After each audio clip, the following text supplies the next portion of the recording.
Hey guys, it's Booligan with Airsoft. Retrieve BooliganAirsoft.com and Airsoft Insider Magazine. Today, we're going to take our first quick video look at the brand new SR16 series available by Echo One. Now, these are KAC licensed through Z-Shot, and you're going to be seeing a lot of KAC licensed guns coming out pretty soon. Z-Shot has worked with a couple of manufacturers and a couple of importers to put together pretty decent guns. And this is one of the more budget-oriented models available from Echo One.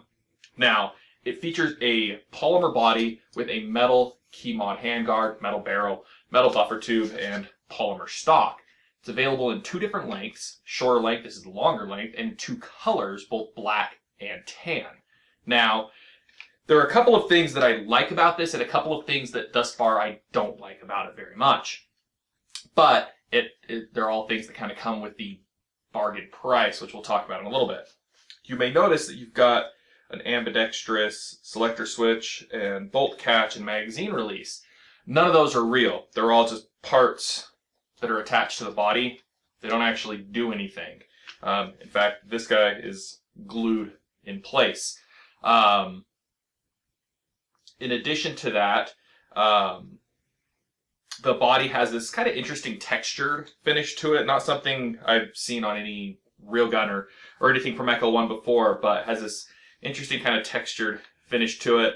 The body itself looks good. The coloring is nice, and the structural stability of the thing is rock solid for a polymer gun. That textured finish just throws me off a little bit. You also have what appear to be little quick detach sling points here. These are also just cosmetic. They don't serve any real function. And you actually have no way, as it currently sits, to mount a one-point sling, or even really a multi-point sling other than well, I'm pretty much just stuck with mounting a sling here at the rear. You don't have a sling point up front. Features a metal gearbox, of course. It features very nice adjustable iron sights. The Keymod rail is made to spec, and it does come with 3 metal rail segments. It features the Mark 1 flash hider, which is compatible with Echo One's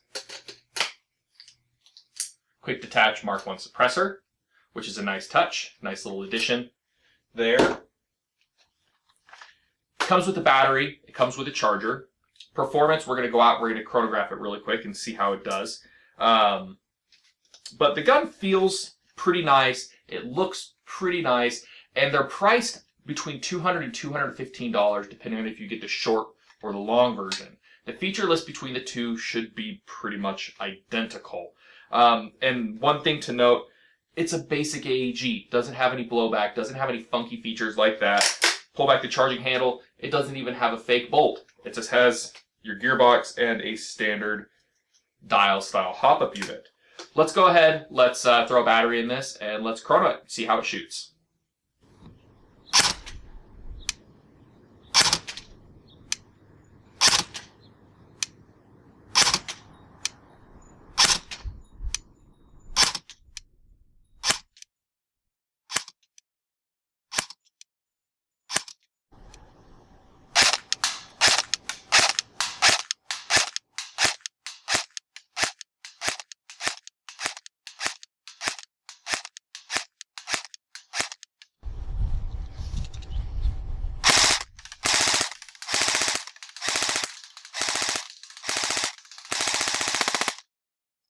So performance is certainly par for the course for a gun of this price and setup. It's certainly something that would do well in field use.